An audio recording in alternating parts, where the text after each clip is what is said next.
Hi everyone, আসসালামু আলাইকুম। আরও একটি নতুন ব্লগ নিয়ে আপনাদের সাথে হাজির হলাম। তো দেখতে দেখতে কোরবানির ঈদ চলে এসছে। আমরাও গ্রামে চলে আসলাম ঈদ করতে। আসলে গ্রামের ঈদটাই মজা।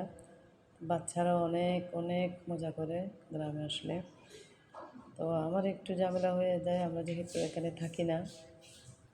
তো বাসা থেকে সব কিছু গুছিয়ে এখানে একেবারে রোহিঙ্গার মতো সব কিছু নিয়ে আসতে হয়। তো এখানে যেহেতু বাসা বন্ধ থাকে, আমাদের গ্রামের বাড়ি বন্ধ থাকে, তালা মারা থাকে। সে যে গত ঈদে আমরা যেখান থেকে গেলাম, এই ঈদে আবার কোরবানির ঈদে আবার আসলাম। তো সব কিছুই দরজা খোলার সাথে সাথে একেবারে বোরকাটা শুধু রেখে আমাকে কোমর বেঁধে কাজে নেমে যেতে হয়। তো কী আর করা, সবার সাথে ঈদ করতে আসলেই তো আসলে একটু কষ্ট করতেই হবে, এটাই মেনে নিই। তো যাই হোক, আমি নিজের মতো করে সব কিছু গুছিয়ে নিতে ভালোবাসি। সব কিছু নিজেই করি, নিজ হাতেই করি।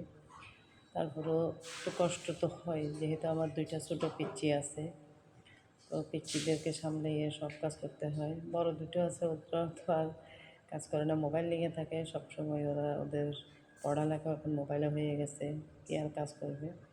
তো যাই হোক, আল্লাহ সুস্থ রাখছে, নিজের কাজ নিজে করতে পারতেছে, এটাই অনেক বেশি।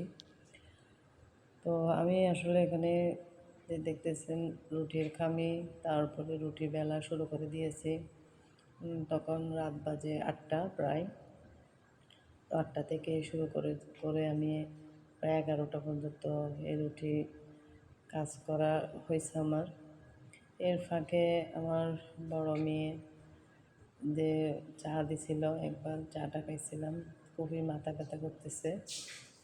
আসলে একা হাতে কাজ করলে যা হয়, কাজে কাজ ধরলে কিন্তু আমি আর এদিক ওদিক তাকাই না, কাজটা করে শেষ করে অন্য কাজে যাই।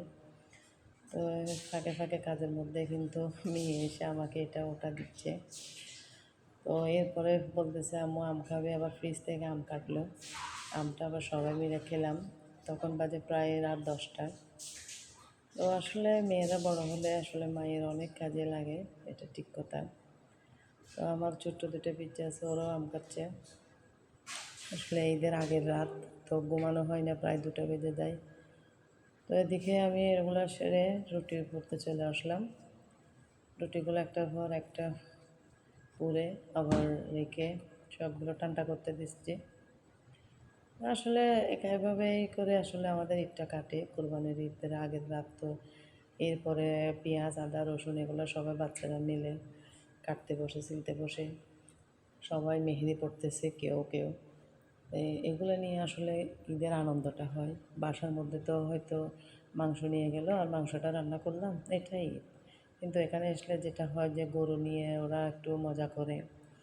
তো রুটি বেলে, কেউ পারুক না পারুক ট্রাই করে।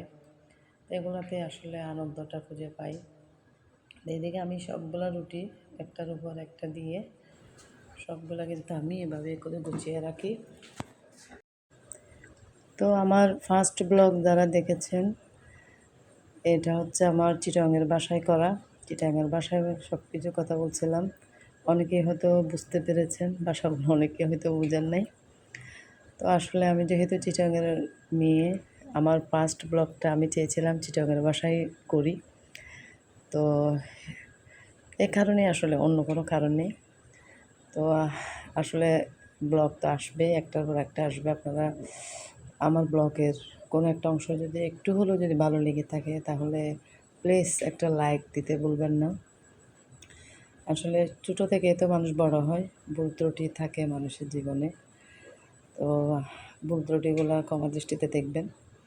তো এখানে আমার বাবুরা বসে থাকছে, এটা হচ্ছে আমাদের গাছের প্রথম কাঁঠাল। প্রথম গাছের প্রথম কাঁঠাল, এটা একটা গাছ রোপণ করছিল 1 বছর 2 বছর আগে। তো এই কাঁঠালটা ধরছে অনেক, সবাই খুশি যে কীরকম হবে যে ভিতরটা। তো ওর আব্বুকে বলতেছে, রাত বাজে তখন প্রায় 1টা। তো এটা কেটে যখন কাটতে বসছে, সবাই পাশে বসে থাকছে, ছোটোগুলো বড়োগুলো। তো ওর আব্বু বলতেছে যে এত রাত্রে এগুলা ভিডিও করার কী দরকার। আমি বলছি প্রথম একটা গাছের কাঁঠাল, তাও নিজের হাতের, মানে ভিডিও না করলে হয়। তো আবার এটা দেখতেছি আস্তে আস্তে করে উনি কাটতেছেন, আর বাচ্চারা দেখে থাকছে যে কীরকম হবে ভিতরের কোয়াগুলা। তো মাশাআল্লাহ, আমাদের আসলে গাছের কাঁঠালের সাইজটা অনেক বড় ছিল। ভিতরের মানে যে কোয়াগুলো থাকে, আমরা যে কাঁঠালের কোয়া বলি, কোয়াগুলো কিন্তু অনেক অনেক মিষ্টি ছিল। খেতে যে এত ভালো হবে আসলে মানে যতটুকু কল্পনা করছিলাম যে ভালো হবে, তার চাইতে অনেক অনেক ভালো ছিল কাঁঠালটা।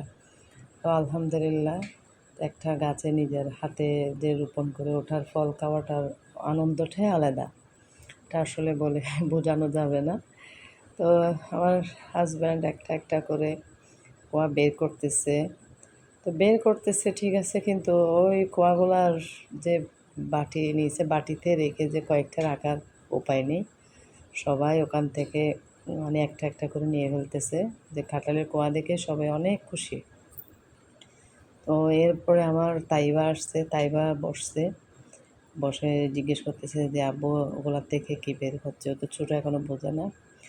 এর ফাঁকে দেখতেছেন হাতগুলা দেখাচ্ছে যে ভিডিওতে, আমার একটু মেহেদিগুলা দেখাও আম্মু। আবার ওকে একটু ভিডিও করলাম মেহেদিগুলা। ছোটোটাও ছোটো পিচ্চিটাও আছে এখানে, একটাও তো ঘুম নেই। তো আমরা সবাই এভাবে কাঁঠাল টাটাল খেয়ে ঘুমাই গেছিলাম। এরপরের যে ব্লগটা, এটা ইনশাল্লাহ নেক্সট দিন দেওয়া হবে, আপনারা পাবেন ইনশাল্লাহ। তো আশা করি আপনাদের জন্য দোয়া করবেন, আমরাও দোয়া করি সবাই নিরাপদে থাকবেন। আজকের ব্লগটা এতটুকুই। আল্লাহ হাফেজ, আসসালামু আলাইকুম।